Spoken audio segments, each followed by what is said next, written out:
de algunas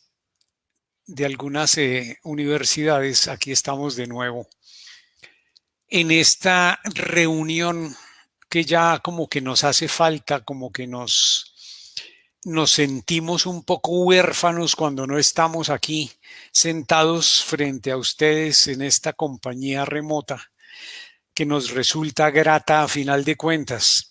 No solamente porque consideramos que aportamos en alguna medida pequeñita, aunque sea, al bienestar de quienes nos siguen, nos escuchan, intentando que se comprenda esto tan complejo de la salud. ¿Qué es eso de la salud? ¿Cómo se mantiene? Y sobre todo, porque aprendemos. La verdad es esa, cada vez que uno se sienta a preparar una charla, que se hace con mucho cariño, pero requiere un buen tiempo. Hay que estudiar, hay que repasar, hay que mirar para poder tratar de coger todo ese reguero de conceptos que se consiguen, comprimirlos en una pastilla pequeñita de 1 hora y transmitirlos a ustedes con el mayor de los cariños en espera de que les sea útil y que les resuelva algunas dudas. Entonces, sin más prolegómenos, vamos a arrancar. Vamos a arrancar con una alusión precisamente a esta época, día, semana, lo que ustedes quieran, mes de amor y amistad. Porque en medio de esto de estar buscando de pura curiosidad me encontré con algo que me pareció muy a propósito, muy traído para el evento y quise compartirlo con ustedes. Vamos a leerlo un poquito y a hablar un poquito al respecto. Había una muy prominente antropóloga que murió en el 78, americana, Margaret Mead. Era profesora, era una muy laureada profesora de una universidad, y alguna vez en campo un estudiante le preguntó que cuál era el primer signo de civilización en una cultura. De inmediato todo el mundo estuvo pendiente porque esperaban que se hablara de las pinturas, de las vasijas, de las cerámicas, del fuego, del hierro, qué sé yo, de toda esa cantidad de cosas. Y lo primero que dijo la doctora Med fue que una evidencia para ella de civilización era un fémur fracturado y curado, encontrado con antigüedad de 15.000 años. Ese fémur, como ustedes saben, es el hueso más grande de la pierna que va desde la cadera hasta la rodilla, une la cadera con la rodilla. Ese fémur fracturado y soldado, curado de nuevo, tarda más o menos, después de una fractura, 6 semanas en recomponerse. 6 semanas durante las cuales la persona, porque es un fémur humano del que estamos hablando, que tiene la fractura no se puede mover. En ese tiempo, hace 15.000 años, no se contaba con silla de ruedas. Probablemente no había camillas como las entendemos, no había unas muletas. Entonces la persona quedaba enteramente sujeta a la disposición de quienes le rodeaban para cuidarlo, para nutrirlo, para traerle agua, para ayudarle con sus más mínimas necesidades hasta que finalmente este hueso soldaba, consolidaba. Explicó entonces esta antropóloga que efectivamente un animal cualquiera, al tener una pierna rota en esas condiciones, no poderse escapar del peligro, no poder buscar agua, no poder buscar comida, herido en esas condiciones, quedaba completamente a disposición de los predadores. Y en esa situación, pues lo más probable es que muere. Un animal con una pata rota, nada que hacer, se muere. Un humano con una pierna rota, pues en las mismas condiciones hace 15.000 años. Sin embargo, el hecho de que este fémur esté soldado supone que hubo unas personas rodeando a ese herido, que lo cuidaron, lo nutrieron, le dieron agua, lo acomodaron, lo taparon para dar tiempo a que su fémur soldara. Eso decía la antropóloga Margaret Mead, el que ayudar a otra persona a superar las dificultades es donde realmente empieza la verdadera civilización.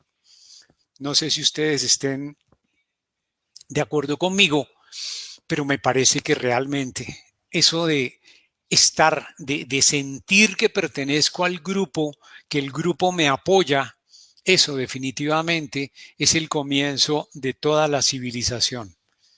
Esperemos que no se rompa. Muy bien.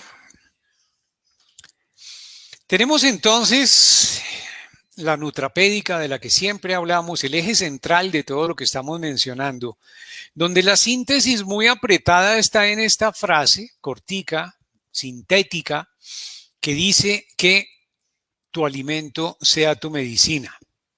Pero ustedes se preguntarán, ¿cómo así? Ha venido hablando del sueño, se han venido anunciando que la apnea del sueño, ¿qué tiene que ver eso con comer? Vamos a verlo, vamos a descubrirlo a lo largo de esta charla de nutrapédica y su relación con apnea del sueño. Para empezar, tenemos que recordar que hay, por así decirlo, dos grandes grupos de enfermedades. Para que vean la relevancia, la contundencia de los conceptos, nos encontramos con algo que tenemos en este momento, que estamos atravesando, que es el COVID, que es una enfermedad que se transmite, se contagia de una persona a otra y que ha matado una gran cantidad de personas, algo menos de 1 millón de personas a lo largo y ancho del mundo en este tiempo que va en este transcurso de la pandemia. Pero igualmente tenemos un grupo de enfermedades que no se contagian, que no se transmiten, que no las pasamos de una a otra persona. Y esas enfermedades se hacen muchas veces crónicas. Es decir, se mantienen y se mantienen y se mantienen en el tiempo, pasa mucho tiempo, se va degradando la calidad de vida de las personas que las padecen y finalmente termina por acabar en unas condiciones no precisamente agradables, porque finalmente lo que ataca es la calidad de vida. Estar enfermo en cualquier condición que sea definitivamente no es algo que uno quiere ni para sí, ni mucho menos para sus allegados, para sus seres queridos, para su familia, sus amigos. Dentro de esas enfermedades crónicas no transmisibles, a pesar de todo lo que parezca que no, que es que mi familia, que es la herencia, que tenemos el problema, créanme, aquí lo veo con mucha frecuencia en el consultorio, no es una cuestión que se transmitió, no es genético, no. La gran mayoría de veces, desafortunadamente, tenemos que decir que nos lo ganamos, que ese grupo de 41 millones de personas que mueren contabilizadas cada año, según las cifras de la Organización Mundial de la Salud en 2018, cada año decíamos que el 71% de las personas que se mueren en el mundo corresponde a personas que se mueren por enfermedades crónicas no transmisibles. Y lo peor es que se mueren en una edad perfectamente productiva, porque estamos hablando de personas de entre 30 y 69 años de edad. A estas alturas, hoy día, podemos hablar perfectamente que estas edades de 40, 50, 60 años son edades perfectamente productivas, donde si tengo ganas, quiero seguir trabajando, quiero seguir siendo productivo, quiero estar participando de lo que hace mi grupo, de lo que hace mi tribu, de lo que hace mi conjunto de personas. Dentro de esas afecciones no transmisibles, de lo más prominente, 17 millones corresponden a personas que mueren de enfermedades cardíacas, hipertensión, infarto, enfermedades, afecciones cerebrovasculares, en fin, 17 millones. Pero todo esto originado básicamente ¿en qué? En mala comida. Y por eso nos ocupamos, por eso tratamos, por eso insistimos en hablar de nutrapédica. Todos los días vemos, todos los días, hoy vi un paciente que a lo largo del primer semestre de este año perdió 14 kilos, convencido que tenía cáncer. Le habían dicho que a lo mejor tenía cáncer y no. Es un problema de diabetes bastante acentuado que se acentuó porque empezó a incluir en su dieta grandes cantidades de fruta. De buena fe pensando que eso le iba a resolver el problema cuando lo que hizo realmente, a pesar de todo lo sano, todo lo bueno, todo lo que pueden aportar los vegetales, pero hay que saber en qué momento se debe consumir qué. Y para este caso le funciona a la inversa, lo agravó. Y por eso perdió peso porque deterioró una serie de funciones del organismo. Entonces, veámonos y veamos cómo se ensamblan todos estos conceptos con esa idea que estamos proponiendo para mirar qué es apnea de sueño. La apnea de sueño básicamente significa apnea, quiere decir que no se respira. Eso es lo que quiere decir la palabra apnea. No hay aire. Eso es a lo que hace referencia. Entonces la respiración, muy probablemente sin que usted se dé cuenta, porque se da cuenta es porque le cuenta a su esposa o su compañero de cuarto o porque usted escucha a otra persona que deja de respirar a lo largo de la noche, en ese momento es que empieza a haber un reconocimiento de la existencia de una apnea de sueño. La más común es la apnea obstructiva. Finalmente, nuestro aparato respiratorio son una serie de tubos, de mangueras que conectan la entrada del aire con el área de utilización, con la planta de utilización del aire, que son los pulmones.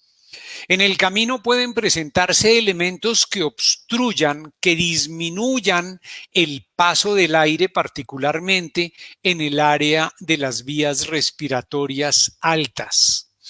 Cuando se reduce o se detiene definitivamente el paso del aire, estamos hablando de apnea obstructiva de sueño, que, insisto, es la más común, la que más se presenta. Tenemos otro tipo de apnea, simplemente para su conocimiento, para que ustedes sepan, que se llama apnea central del sueño. Es un problema un poco más complicado de lo que hablábamos ahorita y se refiere a que mi tablero de control allá en el cerebro se le dañó el botoncito que controla los movimientos musculares que me permiten respirar. Grave. Pero es menos frecuente por fortuna. La más frecuente es la apnea obstructiva del sueño. A veces se presenta algunos muy de malas, tienen una combinación de las dos, donde tienen apnea de sueño por obstrucción, pero a la vez tienen un problema de lo que se llama apnea central. Central porque está en la parte central, en el eje, en el sistema nervioso central, donde se controla la función respiratoria, donde tenemos el marcapasos que nos da señales cada cierto tiempo diciendo tiene que mover los músculos para que uno mueva lo que corresponde y pueda entrar y salir el aire. ¿Cuáles son los signos, cuáles son los síntomas, cuáles son los elementos que nos permiten reconocer en un momento dado que hay apnea de sueño? Porque recuerden, muchísimas veces las personas no se enteran hasta que alguien les dice, es lo mismo que cuando uno pregunta que si ronca. Cuando uno le pregunta a una persona que ronca, no, yo no ronco, y generalmente su compañero o su compañera le mira la cara con asombro y le dice, pero si parece un camión toda la noche, pero yo no me entero porque estoy durmiendo. No quiere decir que duerma bien. Evidentemente estoy durmiendo mal porque tengo ronquidos y eso ya me altera el sueño. Pero si además de los ronquidos le asocio dejar de respirar, entonces estoy en problemas, tengo apnea del sueño.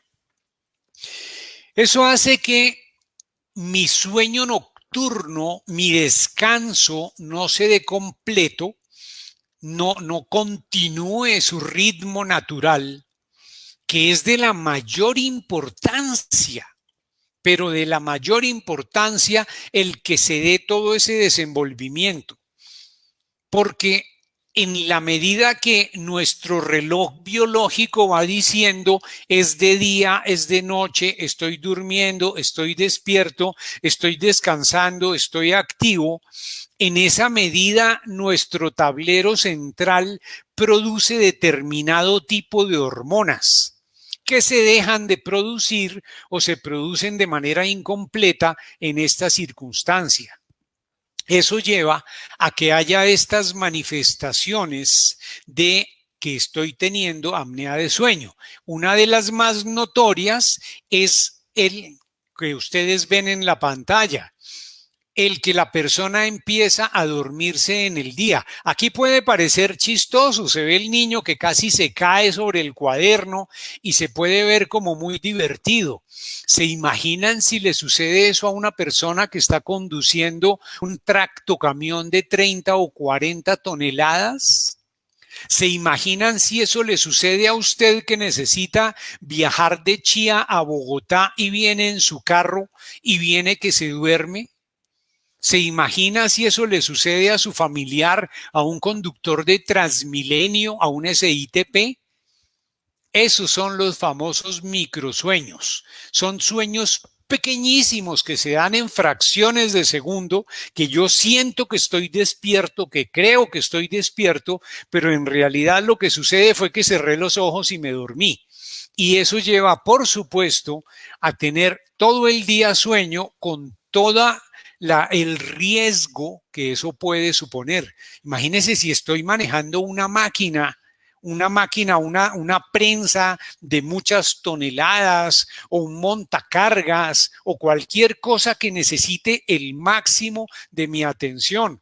O simplemente si soy contador y necesito estar pendiente. Imagínense la dificultad para conseguir seguir una línea de pensamiento si estoy que me duermo todo el día, si almuerzo y ya estoy que definitivamente me fundí. Ese es uno de los signos. El signo evidente, por supuesto, y que no lo detecto yo generalmente, lo detecta mi vecino, son los ronquidos fuertes. Con esto sucede lo que sucede con el bruxismo, que muchas veces se asocia, se une a todos estos problemas. El bruxismo es aquella gente que aprieta los dientes. Puede estar relacionado con todo este cuadro de la apnea de sueño. Todo ese conjunto de alteraciones del ciclo normal de sueño se denominan parasomnias. Para, que está al ladito, que está parado al pie, parasomnia. Somnia tiene que ver con sueño. Entonces, esos elementos que están relacionados con el sueño, pero que me lo alteran, esas parasomnias me producen problemas. Y una de esas puede ser el bruxismo. Pero yo no me doy cuenta. Y lo mismo sucede con los ronquidos. Lo que yo les decía hace un rato. Yo le puedo preguntar a una persona, ¿usted ronca? Y me dice, no, ¿cómo se le ocurre? No, yo soy muy silencioso para dormir. Cosa que su compañero de inmediato desmiente, su compañera, su esposo, su esposa. Entonces es otro elemento que vale la pena tener en mente. Ahora, típicamente viene el sonido respiratorio del ronquido que el compañero de cuarto, el esposo, la esposa está acostumbrado a escuchar el ronquido y de repente silencio absoluto, silencio total. y espera, y la persona de hecho se despierta, el espectador, el compañero se despierta y a veces hasta le da un codazo, oiga, porque no se murió. Y viene el suspiro ruidoso para adquirir aire casi que a la fuerza, y esas pausas de respiración en sí como tal son las que se denominan apnea del sueño, dejar de respirar durante los periodos de sueño. Otro evento que hace sospechar que una persona tiene, si usted vive solo, si usted vive sola, y de repente encuentra que se levanta, que se encuentra sentado a medianoche, siente que el corazón se le va a salir del pecho, siente que se despertó con la lengua pegada atrás en el paladar, si siente que lo despertó la falta de aire, esos despertares bruscos, esos jadeos, esas asfixias son el anuncio que le está haciendo su organismo diciéndole, oiga, dejó de respirar, auxilio, para que se despierte. Todo eso, hay que mencionarlo, constituye una emergencia. No se queda solo en la boca, no se queda solo en lo chistoso. Es una emergencia porque el cuerpo lo interpreta como tal. Se sube la presión arterial, sube el número de latidos por minuto. Imagínense si uno nada más tapándose boca y nariz un momentico siente que se le sale el corazón, dejando de respirar como deja de respirar un apneico durante 30 o 40 segundos o más. Es toda una tormenta y eso se puede repetir muchas veces en la noche. Hay dos calificaciones que se da dentro de la medicina. El uno es apnea, es decir, cesa por completo la respiración, y el otro es la hipopnea, es decir, respira pero poquito.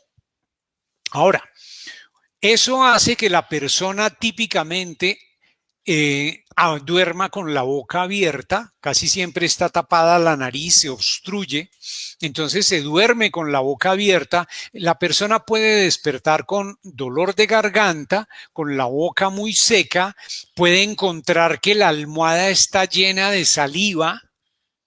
Esos son signos igualmente, hacen sospechar, hacen pensar que usted puede tener apnea de sueño o aquella persona a quien usted le vio esos signos.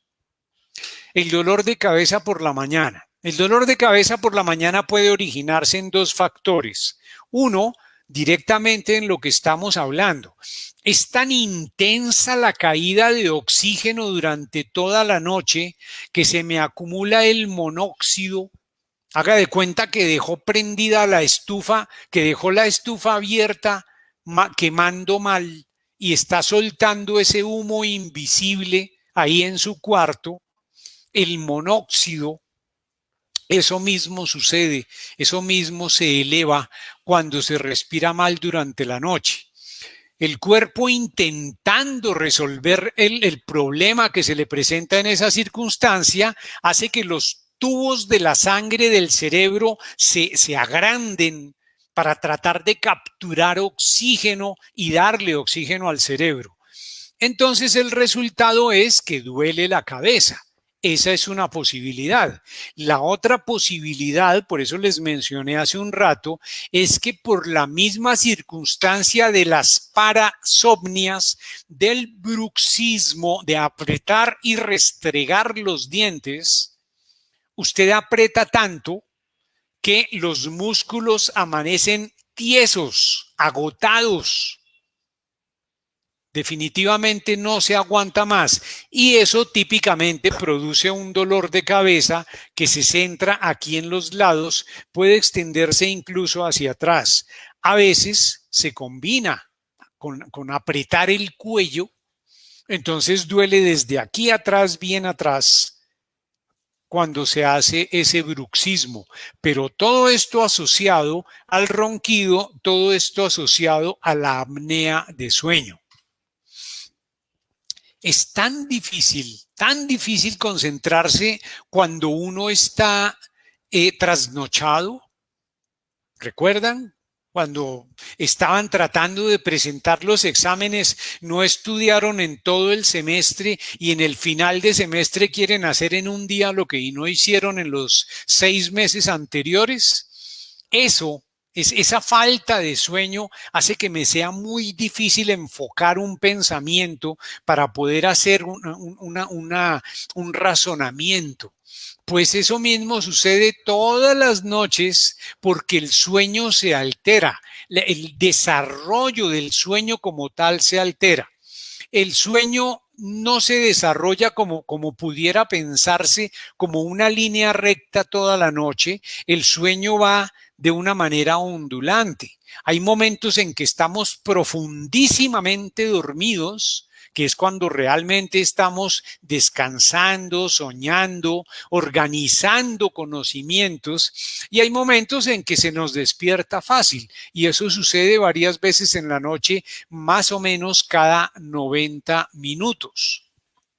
Esa alteración en ese ciclo nos lleva a que se dificulte mucho concentrarnos al día siguiente para hacer alguna labor intelectual. Por supuesto que esas alteraciones tienen que además afectarnos el estado emocional, se nos erizan las emociones, entonces viene esa ira, esa sensación de frustración, yo no sé por qué, pero siento que quiero saltarle a la garganta a todo el mundo, esa sensación, ese cambio de humor o la depresión que también pueden presentarse, esa irritabilidad, están relacionados definitivamente con apnea de sueño. Adicional a todas estas sensaciones, puede igualmente, por efecto de lo que mencionábamos de la emergencia que se plantea en el organismo, elevarse la presión arterial. Con mucha frecuencia, oíganme bien, hipertensos, con mucha frecuencia encuentro personas que tienen la tensión arterial alta y el elemento en común que tienen es que roncan. Entonces uno se pregunta, ¿será que el hecho de roncar y de hacerlo repetidamente a lo largo de mucho tiempo termina por elevar la presión? Y parece que es así, porque además cambia el comportamiento de algunas hormonas que tienen que ver con el manejo de los líquidos del organismo. Así que hay una alta probabilidad que quienes tienen problemas de sueño, quienes tienen problemas de ronquidos, quienes tienen problemas de apnea de sueño, quienes tienen bruxismo, terminen por tener la presión arterial alta. Y es una presión arterial muy difícil de manejar, que poco responde a los medicamentos corrientes. El médico le da y le ensaya y le vuelve a dar y le cambia. No, este no le funcionó, pero le voy a dar esta otra, que es la última que me llegó, que me la contaron ahora y que vale 200,000 pesos la caja de 20 pastillas y no le resulta. El problema, el foco, está mal puesto entonces, porque está intentando resolverse algo que es una consecuencia de esa tensión alta, es una consecuencia de su comportamiento del sueño.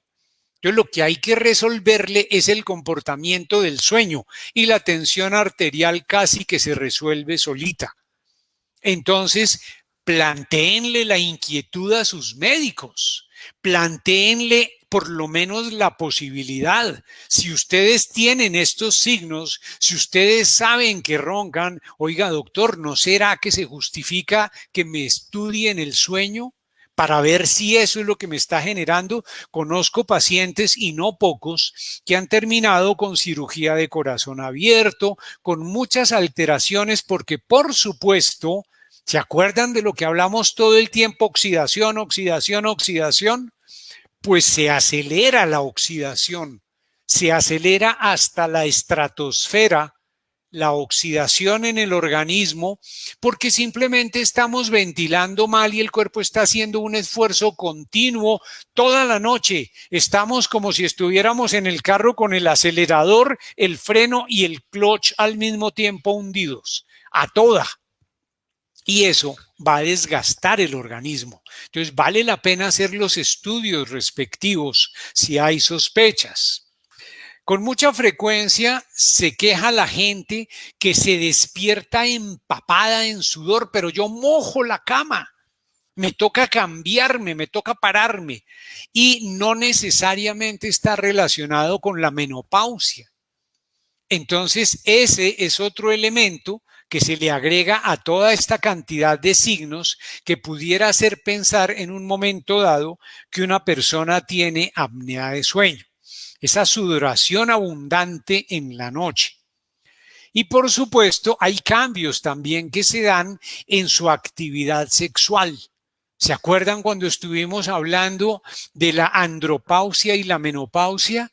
Que hay cosas que llevan a que cambien las hormonas en el organismo, pues esta es una de ellas. El ronquido, la apnea de sueño, el mal descanso, baja la producción de hormonas. En los hombres se nos disminuye la testosterona. Entonces, ese problema de disfunción eréctil, ese problema de la falta de deseo sexual, a lo mejor está relacionada con sus ronquidos, a lo mejor está relacionado con su mal dormir, a lo mejor está relacionado con su bruxismo o con todos ellos. Hay que siempre mirar cuál es la causa primaria del problema, no la manifestación del problema para resolverlo. Este es un estudio entre muchos que estuve consultando, preparando esta charla, donde se habla precisamente de cómo la apnea obstructiva se relaciona con la producción de hormonas. Un enfoque relativamente nuevo que se está mirando, y ese enfoque ha llevado a entender cómo, miren todo lo que se produce. La apnea obstructiva de sueño está en el centro, relacionada en doble vía,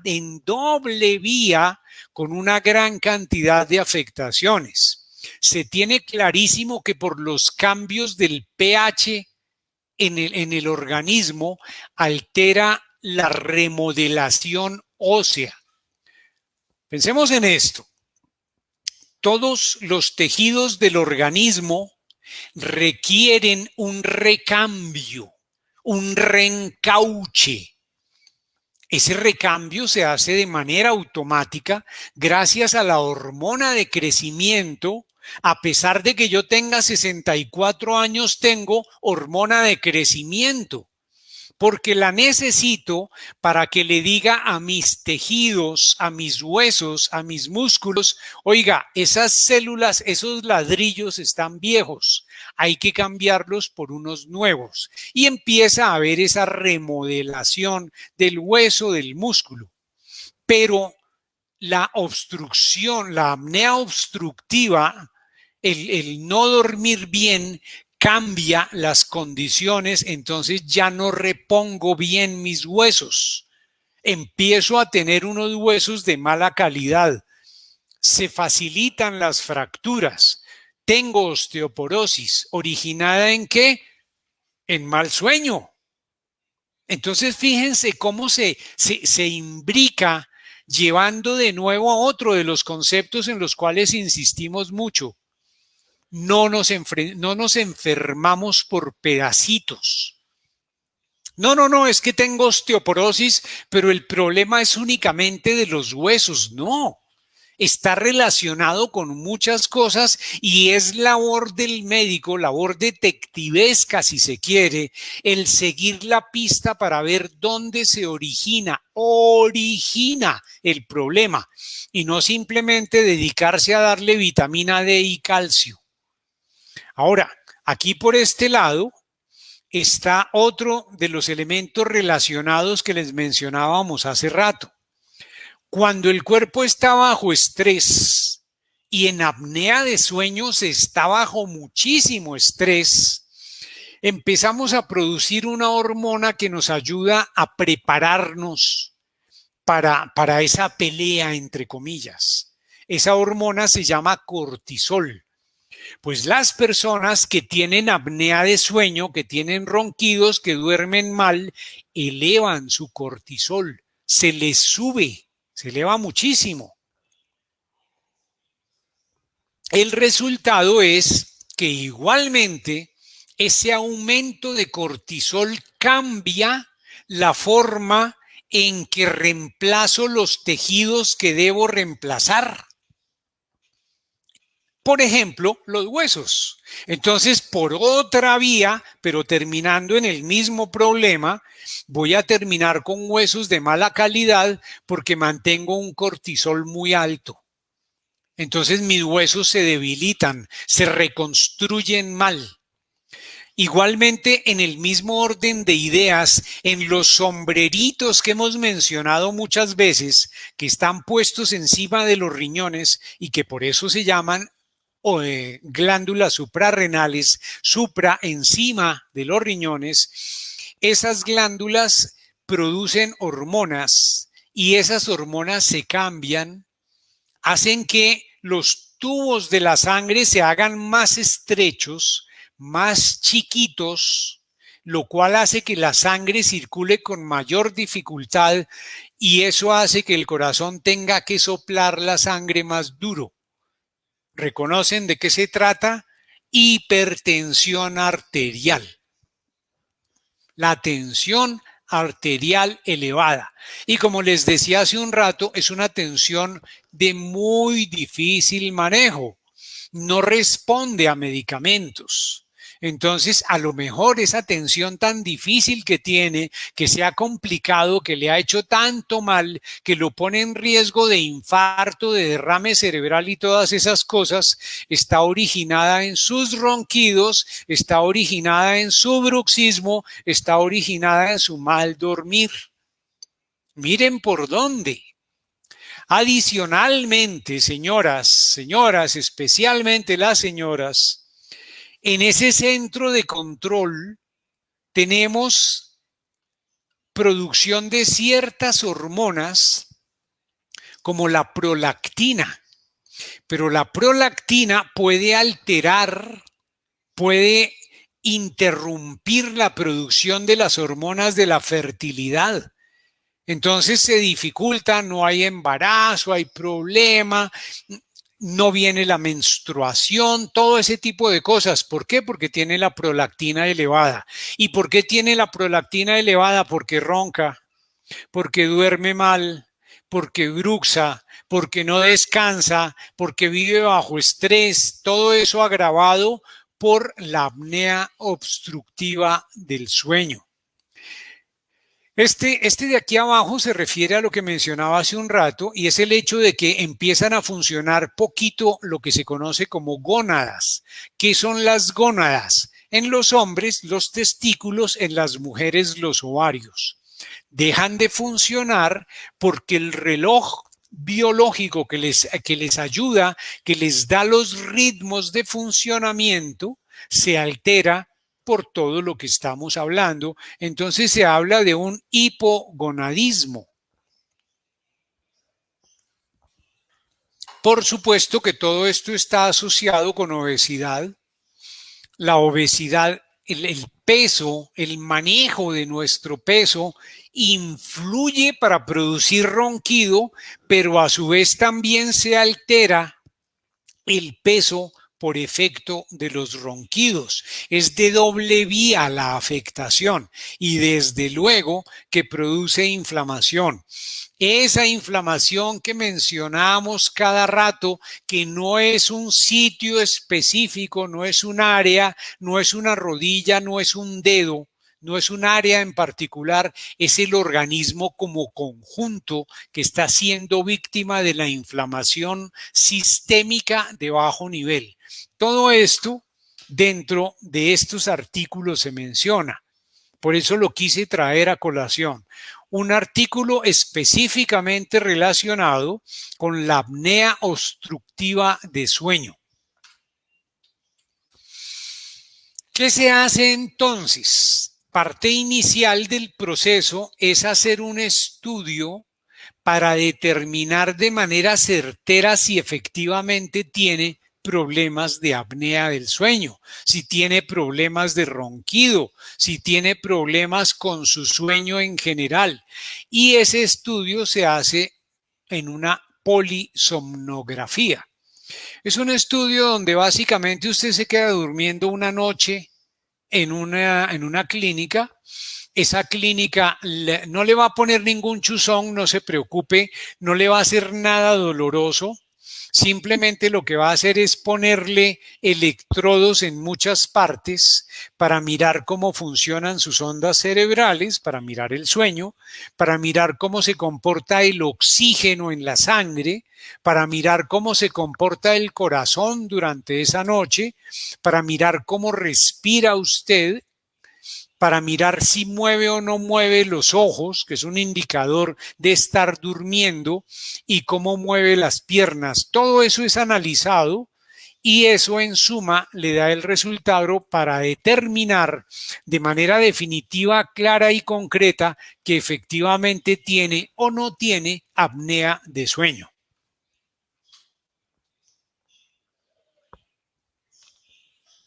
Mecánicamente hablando, el asunto es relativamente simple. Generalmente las vías, esta es la apnea obstructiva básicamente, donde la obstrucción se da por efecto de los tejidos aumentados de peso. Esto se da casi siempre en las personas que tienen obesidad o en las personas que tienen inflamación de las vías respiratorias superiores. Se ocluye el paso del aire, esta es la lengua, así como una cresta de gallo, pero ancha, se va para atrás por el peso, tapa la vía respiratoria y allí empezó el padecimiento, el ronquido, la apnea. Entonces, ¿quiénes tienen posibilidad de llegar a tener apnea de sueño? ¿Quiénes tienen posibilidad de roncar? Las personas que tienen sobrepeso u obesidad. Piensen ustedes nada más en algo muy simple y es el hecho de que si yo estoy con exceso de peso, pues voy a tener grasa alrededor de los pulmones, debajo de los pulmones, encima de los intestinos, en fin, esa grasa ocupa espacio. Como ocupa espacio, me disminuye la capacidad de mis pulmones, me disminuye la capacidad ventilatoria. Ya por ahí ya tenemos un problema. Además de eso, si ese sobrepeso está asociado a que tengo problemas del tiroides o en las mujeres que los ovarios tienen problemas de muchos quistes, puede facilitarse asociado al sobrepeso la apnea obstructiva de sueño. Esto no excluye, oíganme bien, esto no elimina el que algunas personas delgadas puedan tener también apnea de sueño a pesar de no ser gorditos. ¿Qué otro riesgo puede haber? ¿Qué otro factor, qué otro elemento puede llevar a que se tenga apnea de sueño? Las vías respiratorias estrechas. Bien porque soy el de malas que nació en la familia así y mis tubitos del aire son muy estrechos. Bien porque me quitaron la leche materna muy temprano o definitivamente no me dieron y eso hace que sea más susceptible a tener reacciones alérgicas que tapan mis vías respiratorias, bien porque tengo problemas en las amígdalas, en las adenoides o toda una suma de factores que tienen que ver con reacciones más bien de tipo alérgico por algunas comidas que ya veremos. La apnea obstructiva de sueño, como ya lo dijimos y lo repetimos porque es muy importante, es común en personas con hipertensión arterial, con la tensión arterial alta. Entonces el punto es determinar cuál fue el huevo y dónde está la gallina. Hay una relación entre los dos y hay que tratar de resolver esa apnea para ayudar por lo menos a resolver el problema de la tensión arterial. Evidentemente, las personas que fuman tienen un factor de riesgo para desarrollar apnea de sueño. El cigarrillo inflama las vías respiratorias y ya dijimos que la apnea obstructiva se da porque los tubitos se hacen más estrechos y el fumar hace que tenga tubos más estrechos. La apnea obstructiva es más frecuente en personas que tienen diabetes. Generalmente, no siempre, pero las personas que tienen diabetes son personas que tienen sobrepeso. Y ese sobrepeso ya dijimos que se asocia a problemas de apnea de sueño. Entonces, diabético hay que estudiarlo porque a lo mejor tiene apnea de sueño. Y eso le está ayudando a que su diabetes se empeore. Hay una cosa que se tiene claro y es que el género masculino tiene mayor propensión, mayor probabilidad de desarrollar apnea de sueño. Es mucho más frecuente en hombres. Por cada 2 hombres hay una mujer que tiene apnea de sueño y especialmente se da en las mujeres que están cerca de la menopausia. Se hace más notoria esa apnea de sueño en las mujeres una vez que pasan a la menopausia. Si hay personas en mi familia que han presentado apnea de sueño, hay una probabilidad más alta que yo tenga apnea de sueño. Y evidentemente las personas con problemas respiratorios como asma pueden tener un riesgo mayor de tener apnea obstructiva de sueño. En todo caso, y quiero destacarlo y por eso esta diapositiva, la apnea de sueño facilita, predispone, conlleva, implica a tener problemas cardiovasculares. Hay una muy alta probabilidad, y yo lo digo por experiencia propia en el consultorio, la gran mayoría de personas que veo con problemas de hipertensión son personas que tienen problemas en el sueño, que tienen problemas de apnea, que tienen problemas de ronquidos, que duermen mal en general. Y recordemos que las enfermedades cardiovasculares matan una gran cantidad de personas cada año en el mundo. Aún en Colombia son unas cifras bastante altas, pero bastante altas, originadas en problemas cardiovasculares. Entonces, ¿qué hay que hacer para resolver el problema? ¿Cuál es la situación? Pues la situación es tratar de empezar por hacer algo por el peso. Efectivamente hay que tratar de que el peso se resuelva, se solucione, tratar de bajar la panza, tratar de bajar la cantidad de grasa que tenemos, porque ella contribuye, como ya lo vimos, a que haya apnea de sueño. Aquí vale la pena mencionar otra cosa y es que el alcohol facilita que se presente la apnea de sueño. Las personas que consumen alcohol con frecuencia tienen mayor probabilidad de desarrollar apnea de sueño. Las comidas rápidas. Todas las comidas industriales, los perros calientes, los embutidos, las salchichas, las hamburguesas facilitan que una persona llegue a tener apnea de sueño. Entonces, elimine la comida rápida. Las comidas de paquetes. Todas esas comidas, las papitas fritas, los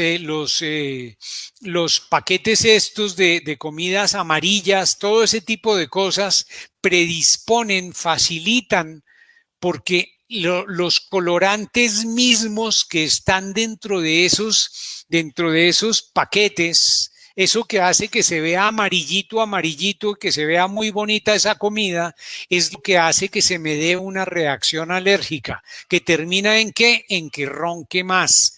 Y eso se nota con los niños. Muchas veces, ay, no, es que mi niño le da bronquitis, le da rinitis, pobrecito que está enfermo, y no piensan que es que todo el día le mete el paquetico de uno y otro tipo. Y esos colorantes, esos saborizantes, esos elementos que traen esos paquetes contribuyen a que el niño, porque se da en niños, desarrolle problemas relacionados con su sueño. La leche. La leche es buena para los terneros, para los humanos no. La leche en cualquiera de sus formas, llámese queso, llámese yogur, llámese kumis, son sustancias que producen reacciones de tipo alérgico en el intestino y especialmente las leches manejadas con ultrapasterización. Entonces, esa leche no es buena para los humanos. En los niños produce itis, produce rinitis, produce otitis, produce faringitis, produce bronquitis. Un niño consumidor de leche es un niño que tiene mocos y eso facilita cualquier problema respiratorio. Haga el ensayo. No necesitan creerme con los ojos cerrados, simplemente haga el ensayo. Ese niño suyo que cada rato está con los inhaladores, con los antibióticos, visitando el médico, quítele la leche 2 meses y mire qué pasa. Ese es el punto. El trigo, desafortunadamente, el trigo en su constitución tiene elementos que despiertan reacciones alérgicas en el ser humano. Eso hace de alguna manera parecida a lo que hace la leche y como consecuencia genera inflamación, genera respuesta alérgica que se traduce en que las vías respiratorias no funcionan bien y lleva a que haya apnea de sueño. Los aceites comerciales corrientes, corrientitos de los que tanto hemos hablado, repetimos e insistimos, todos esos aceites que se utilizan para cocinar típicamente del supermercado son aceites que facilitan la situación de apnea, de roncar, de dormir mal. Entonces, olvídese de los aceites de supermercado, utilice solamente aceite de coco, aceite de aguacate o ghee para cocinar y verá cómo empieza a ahorrarse problemas. Y empezamos con la comida. Hay que hacerse amigo de las bacterias, pero no de cualquier bacteria. Hablamos de las bacterias, de los mohos, de los hongos que están presentes en alimentos fermentados. Cuando yo consumo vegetales, estoy poniendo en mi intestino nutrición para que las bacterias buenas crezcan, se multipliquen, aumenten su número y me protejan de las bacterias que me producen problemas. Recuerden las bacterias de las que hablamos cuando estuvimos hablando de colon irritable. Necesitamos fermentados.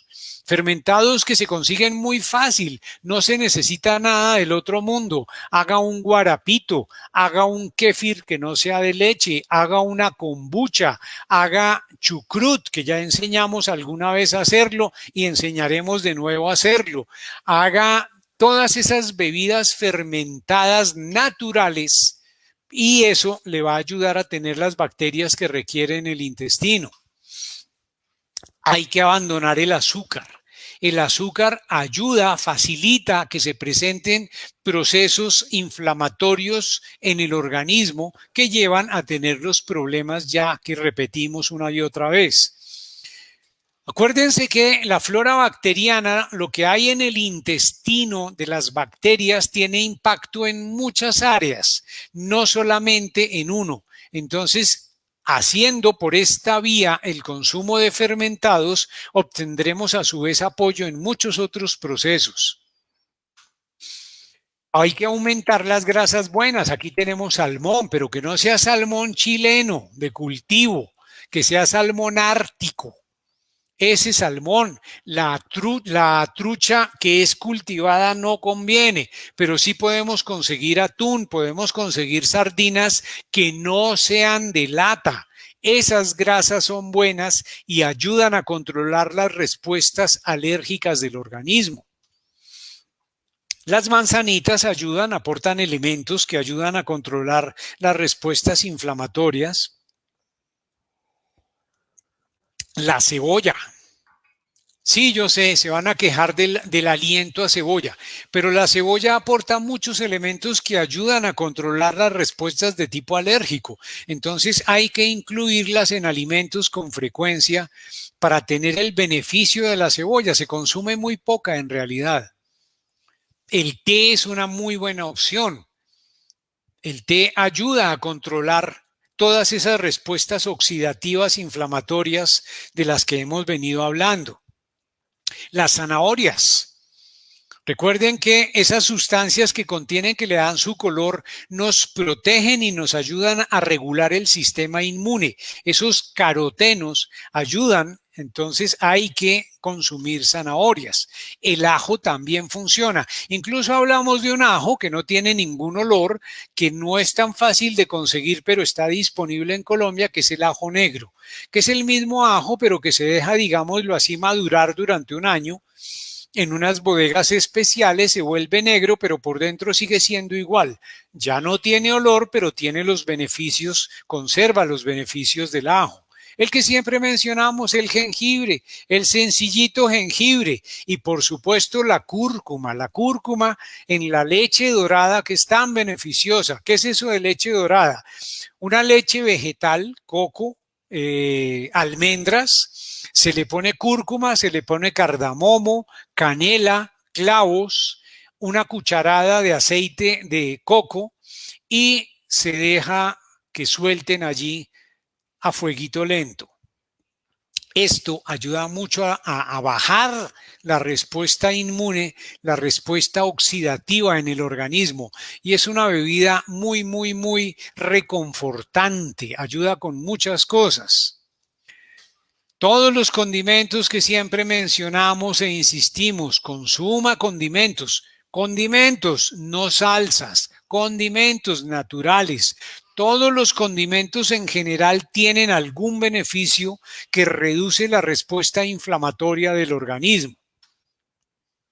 Muy bien, esperamos que esto haya contribuido en algo a algunos inquietos, a algunos ronquidos, a algunos que duermen mal.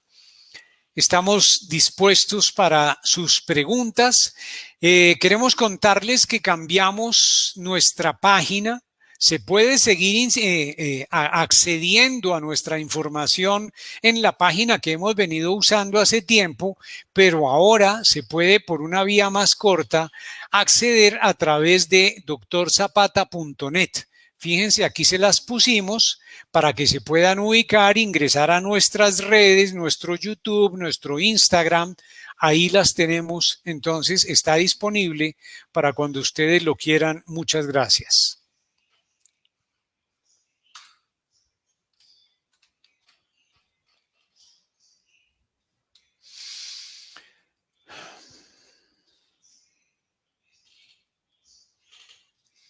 Me alegra mucho, Luz Angélica.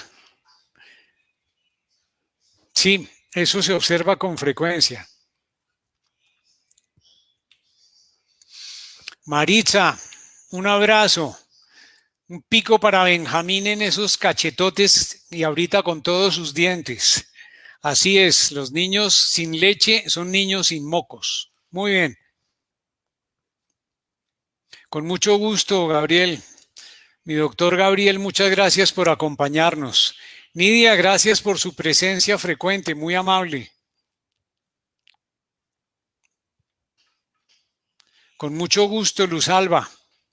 Esperamos que esto les sea útil y aquí estamos disponibles para sus preguntas. Con mucho gusto, Miriam, muy amable por habernos acompañado. Gracias, Mabel. Con muchísimo gusto, es un placer de veras. Como les decía, esto se vuelve una falta, el estar tratando de aprender para poderles comprimir toda esta información aquí en una horita. Muchas gracias.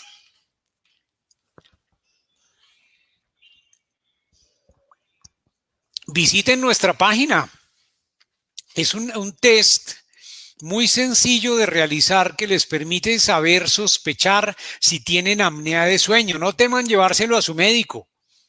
Es un test perfectamente válido desde el punto de vista médico que permite conocer ese riesgo que se tiene. Visítenlo, llénenlo, imprímanlo, llévenlo y preséntenlo porque es algo que les puede ayudar a resolver algún problema que les ha acarreado roncar y a lo mejor no se han dado cuenta. Gracias, Lucena. Muy amable.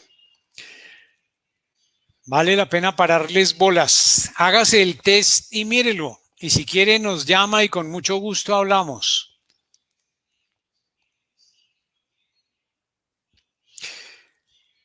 Carmen,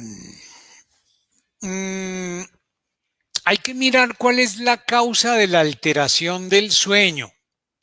Pero una ayuda de entrada, estábamos hablando, es la leche dorada, ensáyela. Ensáyela que no tiene contraindicaciones y sí le puede ayudar en muchos casos para mejorar el sueño.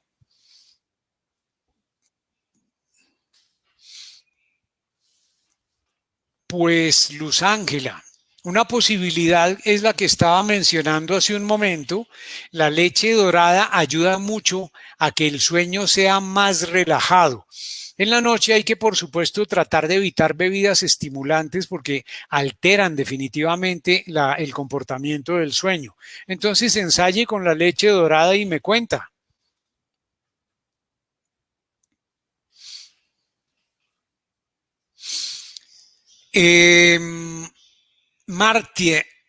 Martis, le sugiero que mire el formulario que estábamos hablando.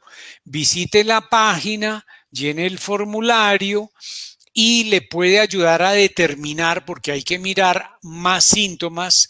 El solo hecho que se tape la nariz no califica la situación de apnea del sueño.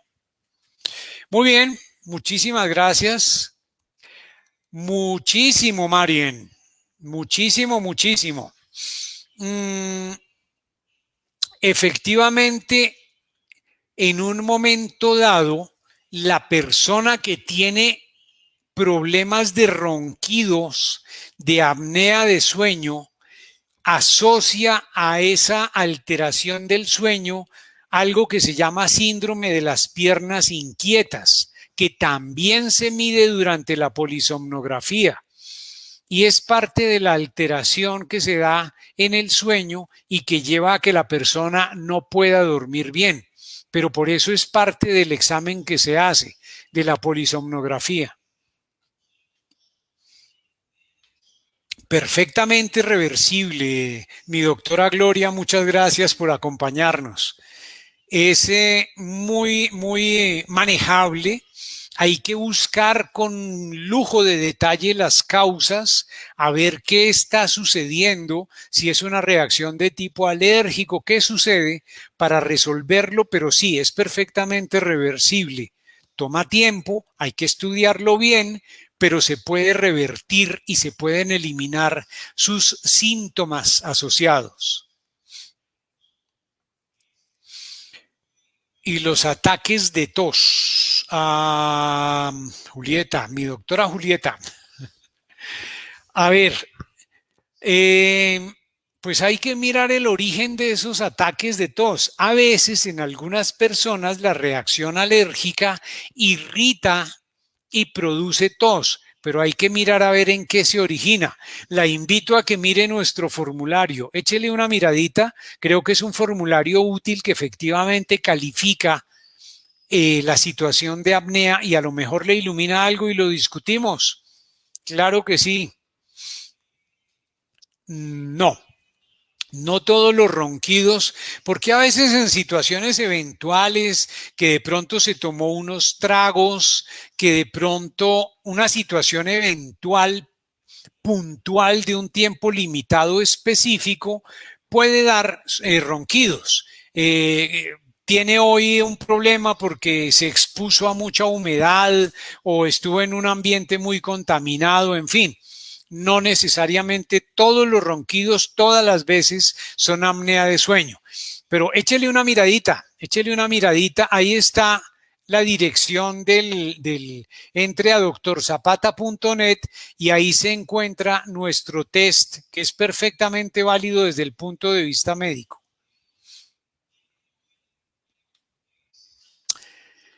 No es que se vuelva dependiente en sentido estricto, Maritza. Es que es necesario ayudarle a tratar de evitar los problemas que genera la apnea poniéndole oxígeno. Incluso se ponen máquinas que soplan el aire dentro de las vías respiratorias, que tienen presión positiva, como si se estuviera inflando una llanta, para tratar de ayudar a contrarrestar los efectos de la apnea de sueño, que como ya hemos visto, es algo que genera muchos problemas. Entonces, no es en sí que dependa, que si lo utilizo me voy a volver dependiente, no. Es el problema mismo que hace que requiera el oxígeno para evitar todos los problemas que se derivan de la circunstancia de no respirar bien.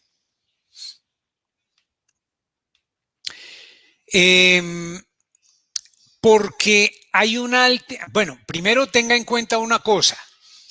Si yo estoy en toda la noche, Eduardo, trabajando horas extras, necesito tener energía para poder mantener esa actividad dependiente, en este caso, del mal sueño, del movimiento, de todas esas cosas. Y eso implica que mi páncreas constantemente está trabajando para ayudar a manejar el combustible que requieren los músculos, que requiere el movimiento, que requiere la respiración. Eso finalmente, asociado a lo otro que vimos del cortisol, de la aldosterona, termina por alterar el metabolismo en general del organismo y por eso se asocia con la diabetes.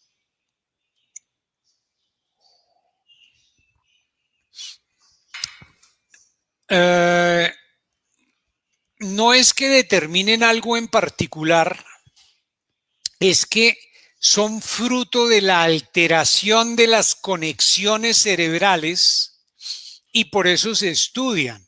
Es otro signo más, como decir que hubiera fiebre.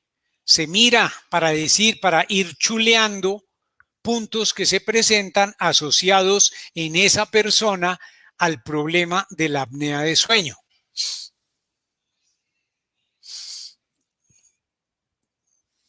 Con muchísimo gusto, Sebastián. El salmón chileno, al igual que la trucha, que la tilapia, que la mojarra, que el basa, son animales que se cultivan como los pollos.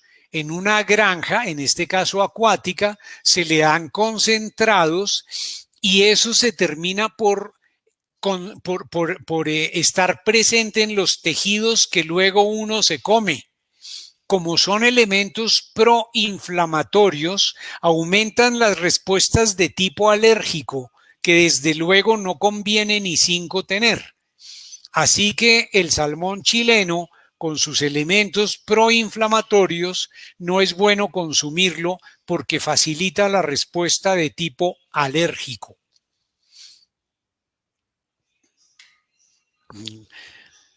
Silvia, muchas gracias por su compañía. Claro que sí. Con mucho gusto, Marcela, gracias por acompañarnos. Gracias por la compañía, Maritza. Por supuesto que sí, esa es una arista bastante complicada de la situación porque en alguna manera está relacionada con algunas situaciones de carácter emocional, pero son relaciones más bien intrincadas. Por eso prefiero no tocarlas aquí, porque es algo que hay que estudiarlo de una manera mucho más amplia, pero efectivamente. Por eso hoy día se habla de la psiconeurobiología, la relación de todo el funcionamiento biológico a partir de las partes psicológicas de las emociones. Muchísimas gracias por su compañía. Ha sido un placer estar de nuevo aquí con ustedes. Continuaremos con nuestros temas. Prepárense para nuestros talleres que se aproximan de cocina. Estaremos hablando al respecto. Muchas gracias por su compañía y que tengan una muy buena noche.